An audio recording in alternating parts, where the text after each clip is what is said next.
The Alamance County Sheriff's Office is one of 8 North Carolina local law enforcement departments that can interrogate people suspected of being in the United States illegally, and, if found without proper documentation, start their deportation process. Those in favor of the program argue that citizens are safer because of it, but those against it say it has left the Latino community in fear. But there's one group that's often forgotten in this battle: the children of undocumented parents, many whose bright futures are in jeopardy. I remember sitting in like this with my counselor in high school, and you know, she was going over my grades. At that point, I had a 3.8 GPA, and I remember that I asked her, what are the possibilities of a student like me to go to school, to go to college? And she said that it was really high because I was a minority, because I had good grades, and you know, so it was a given. And then I also posed a question, well, what are the possibilities of an undocumented youth with these qualifications to go to school? And she didn't say anything. She was like, well, that's really hard. I really don't know. But she's like, Jose, you're not in that situation, are you, right? And then that's when I stopped and I was like, okay, this is the first time that I was asked that question. And I think that's when I had to decide, am I gonna stay in the shadows? Am I gonna lie? Or am I gonna be truthful? And I'm gonna be like, yes, that's me. Jose Benavidez no longer hides the fact that he's an undocumented immigrant. And just like his counselor predicted, he couldn't gain acceptance to a 4-year college. Undocumented youths cannot apply for federal financial aid. So instead, the 22-year-old Benavidez attends the more affordable Wake Tech Community College, but he still pays out-of-state tuition to take classes, despite living in Raleigh for the majority of his life. His father brought Benavidez and his family here from Mexico after the company he worked for shut down, and he found himself without a job. He had to put a foot in the table, so they moved to the United States. I thought that I was coming here for a vacation. I was in a secundaria in a middle school, 7th grade, and it was really hard for me because I already had a life, but you know, I have to come because my parents are my providers, and I followed them.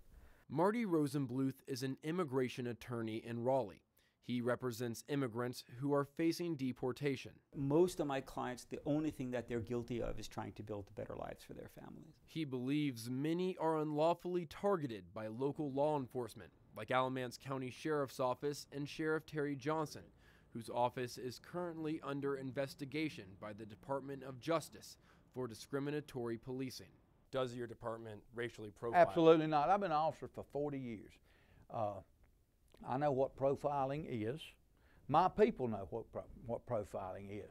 I can't, prove that, Terry Johnson, is a racist, but, it certainly raises very serious questions. We're not changing anything we're doing because we're not doing nothing wrong. I took an oath, putting the hand on the Holy Bible, to protect the people of Alamance County, utilizing every possible means I could within the law and along the lines of the United States Constitution. And I honestly believe if I don't do that, then I have lied to the citizens of Alamance County, and I will continue to enforce the law as long as the law is on the books. The investigation is ongoing, but whether the sheriff's office is discriminating or not doesn't matter anymore to this Elon freshman. I really didn't even get to see my dad at all before he got deported. Like, literally, it was just a phone call, and I didn't see him ever since then. And that was the hardest part, because you kind of just like, you can't believe, I guess, that he's not there anymore. She felt uncomfortable discussing her family's experience on camera and asked that her name be changed to Elizabeth. She was born in the United States after her parents came from Mexico illegally in 1990.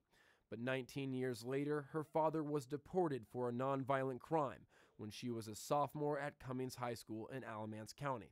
Since her mother was also undocumented, Elizabeth risked being sent to foster care, like almost 5,000 other children of undocumented immigrants.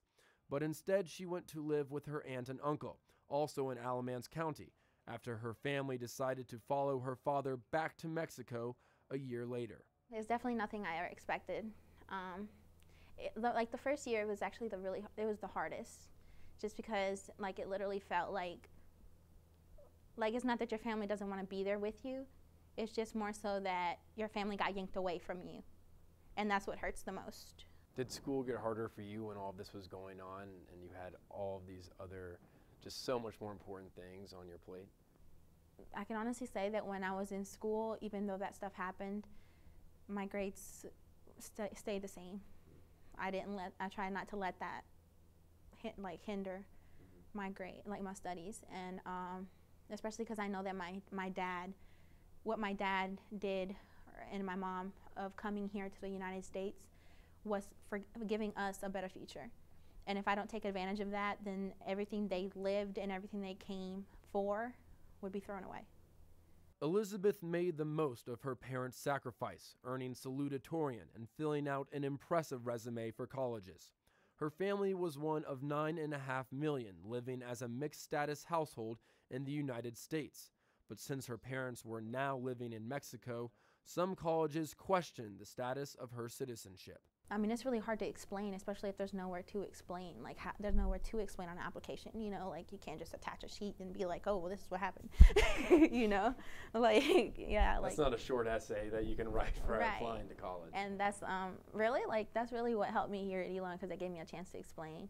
After hearing her story, Elon awarded Elizabeth the Watson Odyssey Scholarship, aimed at advancing diversity at Elon with need-based financial aid.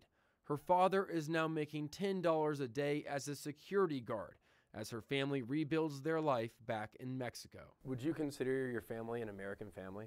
Yeah, very much so. We basically grew up like an American household. And so, like, I mean, it's hard for my little brother even, because he was like 9 years old. So he was just learning stuff. And now he's starting to forget his English, and he's learning Spanish because he doesn't know any Spanish. So it really messed up his education. Like he's like basically stuck in limbo. Elizabeth's younger brother moved back to Mexico with their parents despite being an American citizen. There are around 2.5 million undocumented youths living in America who are at risk for deportation every day, and Benavidez's younger brother is among them. He shouldn't be worrying about that. The only worry that he should have is what he has right now. He's just going to school. You know, and the reality that if this continues and there is not a solution in the upcoming years, you know, he will have to face that reality soon. And that's really hard and really painful. I haven't seen him in 3 years. So, I mean, it's really kind of like I wonder what my brother looks like now, like, you know, because he was only 9 when I left him. So, I don't know that. It's just hard to live off memories. Because you don't really have memories of them now, you know, like you can't make new memories. You just have to live on what used to be.